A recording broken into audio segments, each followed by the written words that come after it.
안녕하세요, 가치남입니다. 자, 이제 올해가 2주밖에 남지가 않았죠.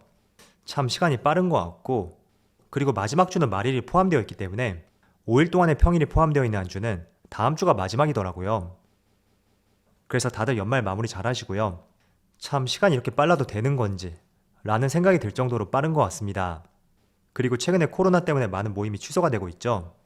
작년만 하더라도 이맘때가 되었을 때는 극복이 되었겠지 라는 생각을 했었는데 이게 참 좀처럼 잡히지 않는 것 같습니다.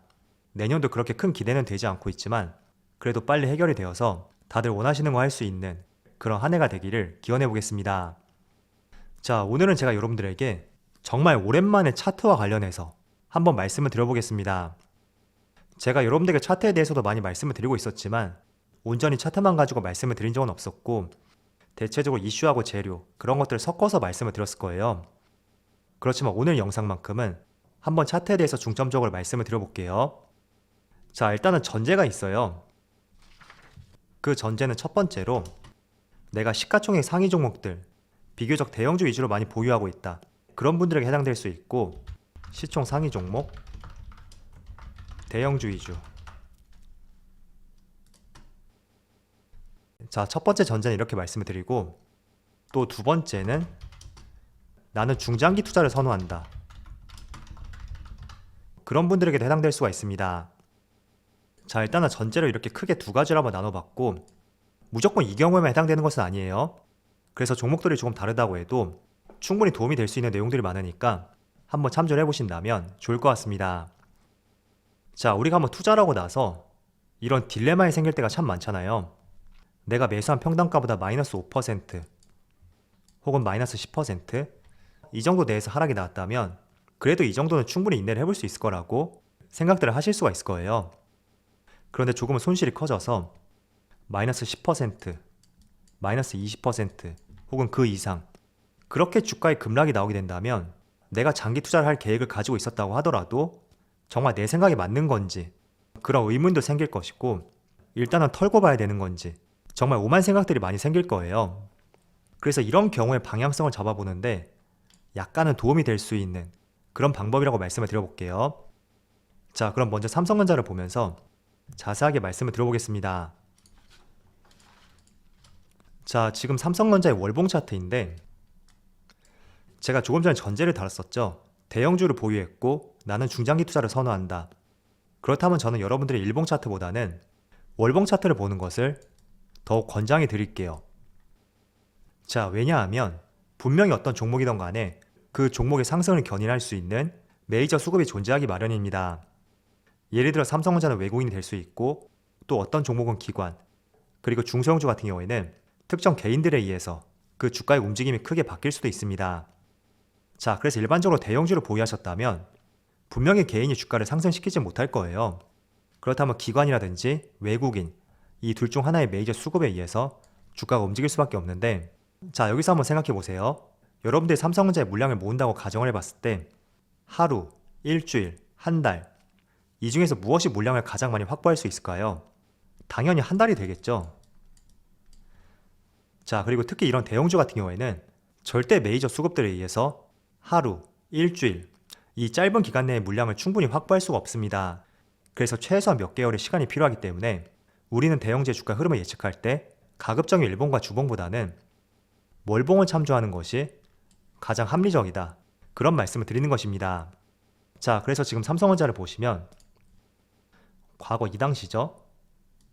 여기서 이제 지지와 저항의 원리가 포함이 되는데 자, 2017년 당시 이때 한 차례 58,000원 부근에서 주가가 밀리는 모습이 나왔습니다.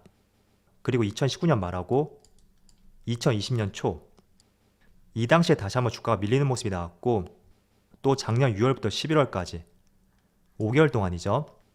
그 당시에도 58,000원을 돌파하지 못하고 또 주가가 위에 꼬리를 달고 밀리는 모습이 나왔어요. 그런데 11월달에 강하게 돌파하고 그 뒤에 12월달, 1월달 3개월 연속으로 강한 상승이 나왔습니다. 그리고 지금은 그 강한 상승에 따른 쉬어가는 과정이다. 그렇게 볼 수 있고 또 최근에 11월달을 기점으로 해서 다시 한번 주가에 반등이 나오고 있는 순간이라고 볼 수가 있어요.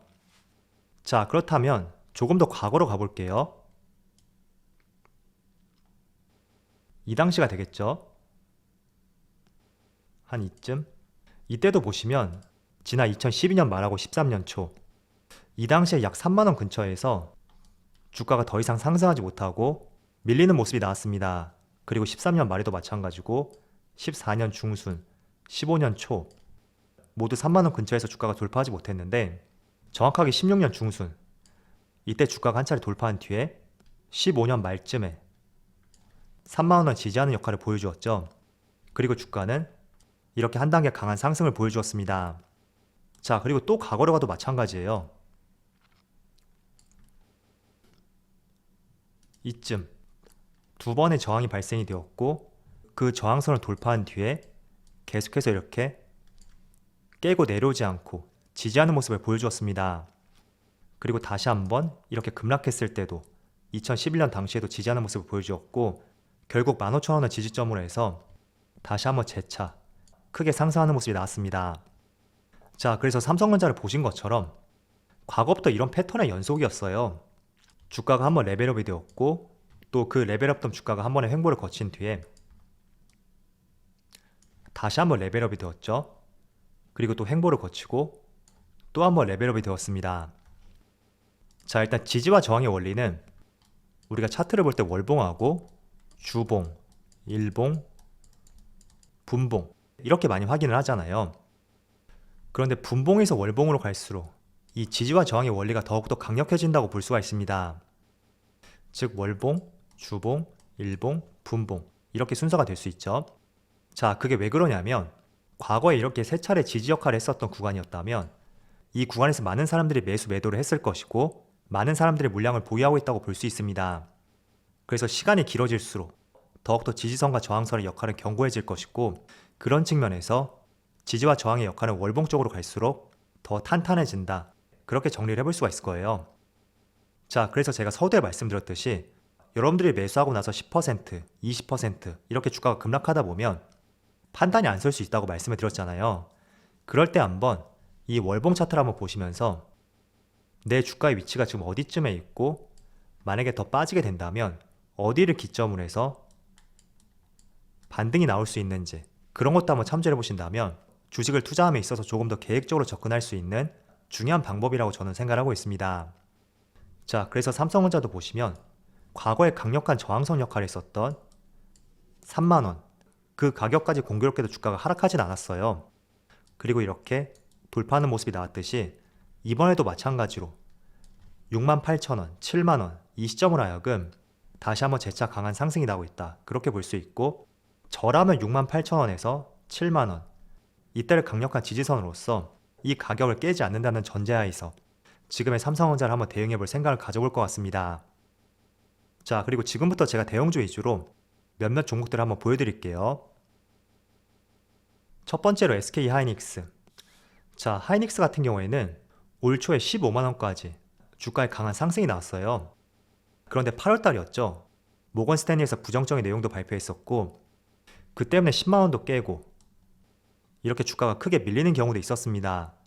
자, 그런데 큰 흐름에서 한번 보세요.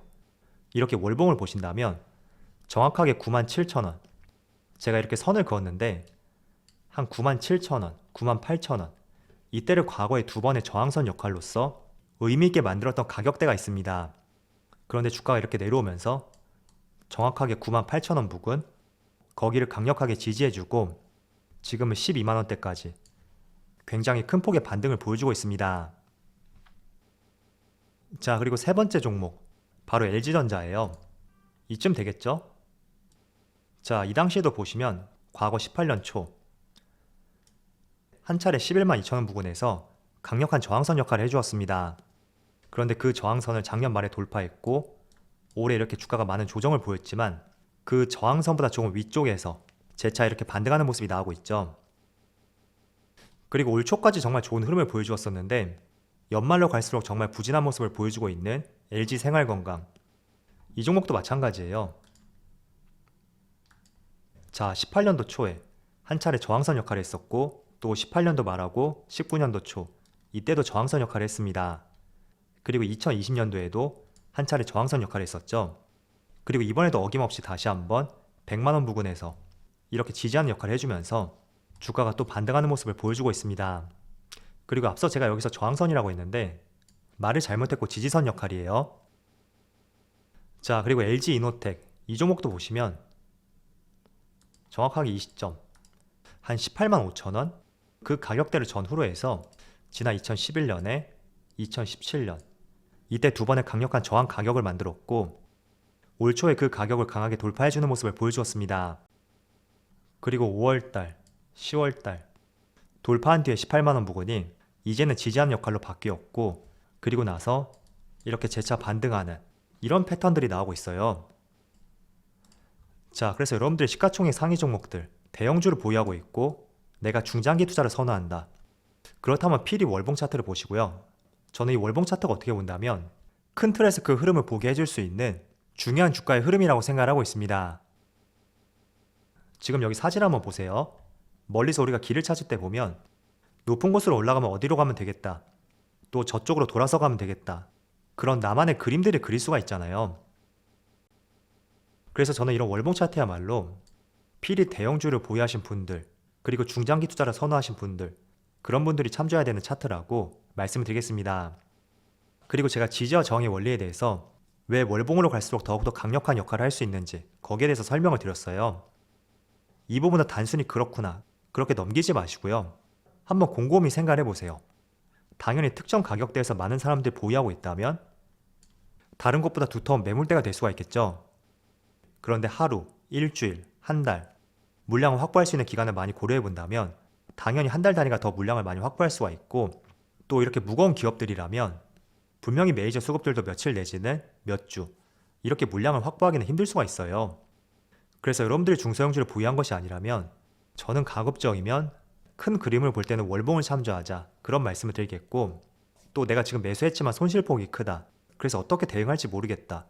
그런 분들이라면 이런 지지와 저항 역할을 한번 참조해 보시면서 내가 특정 가격대까지 한번 인내해보자. 혹은 그 가격대까지 주가가 내려온다면 추가 매수를 해보겠다. 그런 전략을 한번 세워보시는 것도 정말 필요하다고 생각을 하고 있습니다. 그래서 어떤 종목 여러분들 보유하셨는지 모르겠지만 특히 대형주, 시가총액 상위 종목들 혹은 내가 중장기 투자를 선호한다. 그런 경우라면 필히 한번 참조해 보신다면 좋을 것 같습니다. 자, 그리고 일반적으로 내가 중장기 투자할 때는 저는 가급적이면 성장주에 투자하자. 이런 생각을 갖고 있어요. 최근에 제가 경제TV에서 어떤 패널이 하는 이야기를 들었었는데 물려도 성장주에 물려라 라는 이야기를 했었고 그 표현이 정말 와닿더라고요. 왜냐하면 내가 성장주에 물린다고 하더라도 정말 시간은 걸릴 수 있겠지만 그 기업이 영위하고 있는 사업의 구조적인 성장이 동반이 된다면 충분히 실적 상승과 함께 주가의 밸류에이션도 높아질 수 있는 가능성이 있다고 볼 수 있습니다. 그래서 물려도 성장주에 물려라 라는 표현이 있듯이 저도 반드시 여러분들이 중장기 투자를 선호한다면 여기 성장주 쪽으로 이쪽 섹터로 투자해보는 것을 권장해 드리겠습니다. 자, 올해도 이제 어느덧 끝이 다가오고 있는데 지금 12월 달에 지수의 흐름은 굉장히 좋은 것 같아요. 과거에 5개월 동안 지수가 음봉을 보여주었었는데 모처럼 6개월 만에 상승으로 전환이 되었고 더 상승할 여지가 있다고 판단이 되는 것 같습니다. 그래서 코스피 종합주가지수도 마찬가지로 여기 21선이죠. 여기를 기점으로 해서 다시 한번 반등이 나올 수 있는 그런 한 해가 되기를 기원해 보겠습니다. 자, 그럼 오늘 영상 여기서 마치도록 하고요. 언제나 여러분들의 성공 투자를 기원하도록 하겠습니다. 감사합니다.